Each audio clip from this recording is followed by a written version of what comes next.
The Toyota Rayze is a compact SUV that packs big features into a small package. With its sharp design and elevated stance, it stands out on any road. Inside, the cabin offers modern tech, versatile space, and advanced safety features, making it a practical yet stylish choice. अस्सलामुअलैकुम, मेरा नाम है चौहासिफ हाशमी और यह है Toyota Raize Z premium 2020 model. Pakistan में विड्स बहुत लंबे टाइम तक बहुत ज़्यादा पॉपुलर रही है, लेकिन ये गाड़ी काफ़ी तेज़ी से उसकी जगह लेती जा रही है और उसकी वजह भी है। वो ये है कि ये गाड़ी फीचर्स के लिहाज से उससे बहुत ज़्यादा इक्विप्ड है, लेकिन सिर्फ यही नहीं, ये गाड़ी पावरफुल भी ज़्यादा है क्योंकि टर्बो चार्ज्ड है और उसके अलावा इसकी ग्राउंड क्लियरेंस भी बेहतर है। ये गाड़ी टोयोटा इसको an SUV for city brand करता है और ग्राउंड क्लियरेंस की वजह से ये गाड़ी पाकिस्तान में काफ़ी इन होती जा रही है।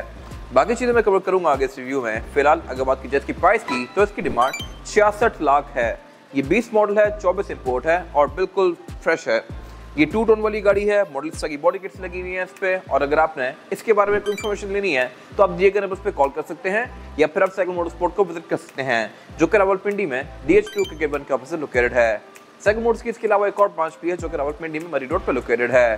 खैर, overall it's a great hatchback car and today I am going to review it.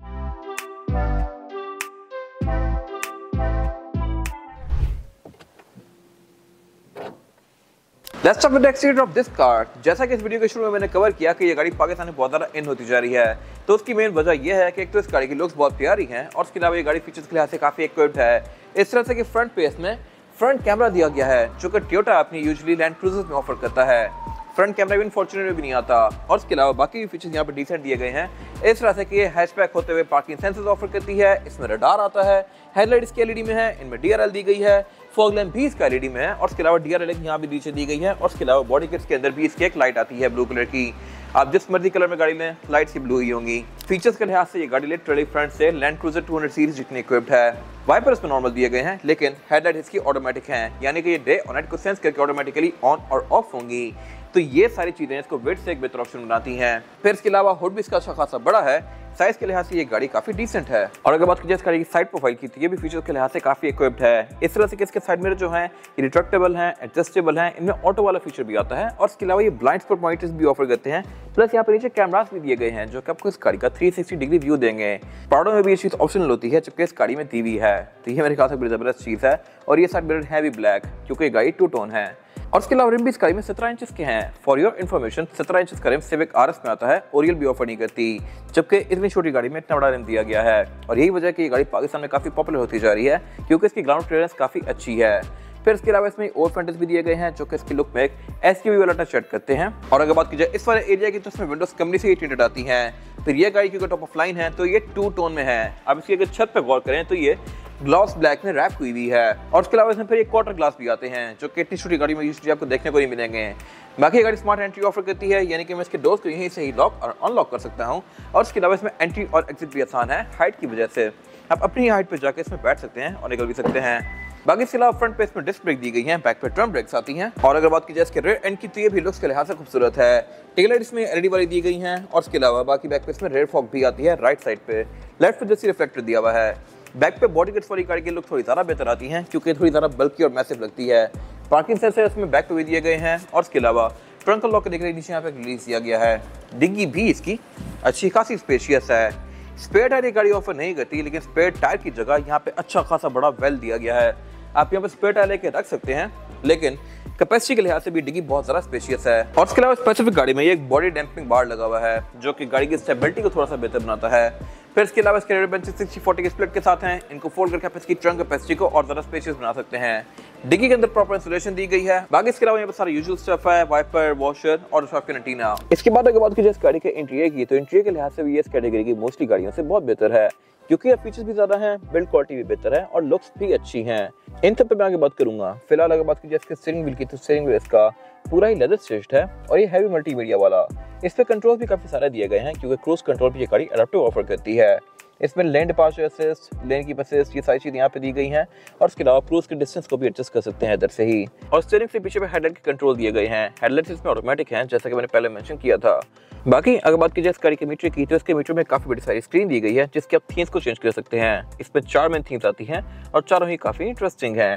बाकी साइड पे इसका स्पीडोमीटर दिया गया है और ये मीटर आपको बहुत से चीजें शो करवाएगा, जैसे कि ट्रिप्स, एवरेज किलोमीटर पर लीटर, आरसी टेम्परेचर, गाड़ी की स्टैट्स। आप इसके मोस्टली फीचर्स को यहाँ से ऑन और ऑफ कर सकते हैं और इसके अलावा यहाँ पे इको स्कोर, लेन डिपार्चर की सेटिंग्स वगैरह ये सब कुछ यहाँ पे शो करवाती है। फिर अगर बात की जाए मीटर की हाउसिंग की, तो ये सारी ही चिप प्लास्टिक की फिनिश में है, लेकिन क्योंकि हैचबैक कार्स हैं और एंट्री लेवल कार्स हैं तो इनमें डैशबोर्ड की बिल्ड क्वालिटी की बहुत ज़्यादा मैटर नहीं करती। डैशबोर्ड के सेंटर में इसकी मल्टीमीडिया स्क्रीन दी गई है जो कि फीचर्स के लिहाज से काफी इक्विप्ड है। ये कंपनी से ही आई हुई है और इसमें ब्लूटूथ, ऑक्स, नेविगेशन, यूएसबी ये सारी चीजें आती हैं और इसके अलावा सॉफ्टवेयर भी इसका वैसा ही है जैसे कि टोयोटा की बाकी कार्स का है। ये स्क्रीन गाड़ी के कंप्यूटर के साथ सिंक्ड है और ये आपको एवरेज भी शो करवाएगी। इसके अलावा फिर नीचे एयर वेंट्स वगैरह दिए गए हैं, क्लाइमेट कंट्रोल दिया गया है, क्लाइमेट कंट्रोल इसमें ऑटोमेटिक है और नीचे पे इसकी हीटेड सीट्स के कंट्रोल दिए गए हैं। ड्राइवर और पैसेंजर दोनों की सीट्स में हीटेड वाला फीचर भी आता है।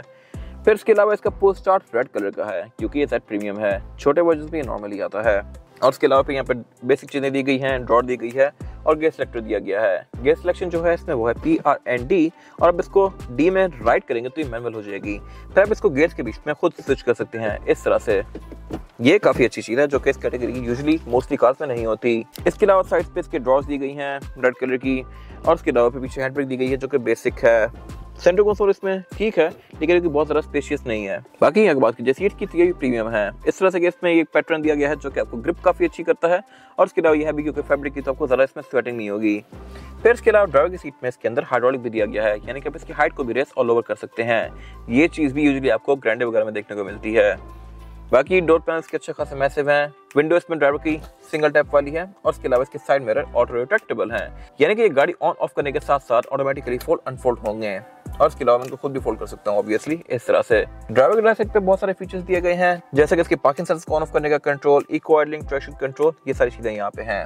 रूफ इसकी अच्छी खासी स्पेशियस है। एयरबैग इसमें 8 दिए गए हैं, एक स्टीयरिंग व्हील में, एक डैशबोर्ड में, 4 पिलर्स में, 2 सीट्स के साइड पर और उसके अलावा वैनिटी मिरर इसमें ड्राइवर और पैसेंजर दोनों के लिए दिए गए हैं। और अगर बात की जाए इसमें ड्राइवर पैसेंजर्स के लिए सीटिंग कैपेसिटी की तो ये भी स्पेशियस है। मेरे पास ड्राइवर की सीट को नॉर्मल पोस्टर पे करने के बाद लेग रूम सफिशिएंट है और इसके अलावा इसमें फ्लोर बेड भी फ्लैट आता है और इसके अलावा बाकी यहाँ पे हेडरेस्ट भी 3 दिए गए हैं 3 रेयर पैसेंजर्स के लिए। सीट बेल्ट यहाँ पे दी गई हैं, आईसोफिक्स के पोर्ट्स भी दिए गए हैं, रेयर बेंचेस फोल्डेबल हैं, फिर यहाँ पे एयरबैग्स भी दिए गए हैं। बैक पे इसमें क्वार्टर ग्लास भी आते हैं, रेयर विंडोज प्राइवेसी वाली हैं, रेयर विंडोज की पावर्ड हैं और इसके अलावा इसमें सेंटर में 2 पावर आउटलेट भी दिए गए हैं रेयर पैसेंजर्स के लिए। तो फीचर्स बैक पे भी इसमें अच्छे आते हैं। इसके बाद अगर बात की जाए इस गाड़ी के इंजन की तो इसमें 2 मेरे इंजन ऑफर होते हैं, 1000 सीसी टर्बोचार्ज जो कि ये गाड़ी है और फिर इसमें 1200 सीसी हाइब्रिड इंजन भी आता है। टोयोटा में सबसे छोटा हाइब्रिड इंजन मैंने इस गाड़ी में देखा है 1.2 हाइब्रिड और वो प्रॉपर हाइब्रिड है, 660 की तरह माइल्ड हाइब्रिड नहीं। ये गाड़ी आपको एवरेज 15-16 की आराम से देगी, जबकि हाइब्रिड वाली गाड़ी आपको 25 से 30 की एवरेज भी दे सकती है, लेकिन वो गाड़ी काफ़ी रेयर है और थोड़ी महंगी होती है। ज़्यादा मार्केट इस गाड़ी की है। ये इंजन 3 सिलेंडर है और टर्बोचार्ज होने की वजह से यहाँ पे बहुत सारे कंपोनेंट्स दिए गए हैं और इसके अलावा इसका इंजन भी अच्छा खासा बड़ा है, बड़े 1.2 हाइब्रिड इंजन को अकोमोडेट करने के लिए। ट्रांसमिशन इसमें ऑटोमेटिक ही आती है और इसके अलावा बाकी यहाँ पे ABS, traction control, drive mode, ये सारी चीज़ें दी गई हैं जो कि इस राइड को बेहतर बनाती हैं। बाकी इंजन में काफी हद तक एक्सपोज है टोयोटा की मोस्टली कार्स की तरह। इंसुलेशन यहाँ पे सिर्फ बोनट के अंदर ही दी गई है।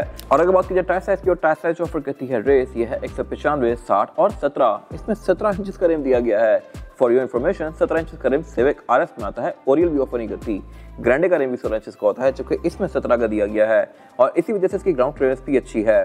टायर की प्रोफाइल कम नहीं की गई, 60 ही रखी गई है। ये गाड़ी अच्छी खासी ऊंची है। बाकी रिम डुअल कॉम्बिनेशन में है, ग्लॉस ब्लैक और एल्यूमिनियम के और इसके अलावा इसमें ABS, traction control, drive mode की सारी चीजें आती हैं।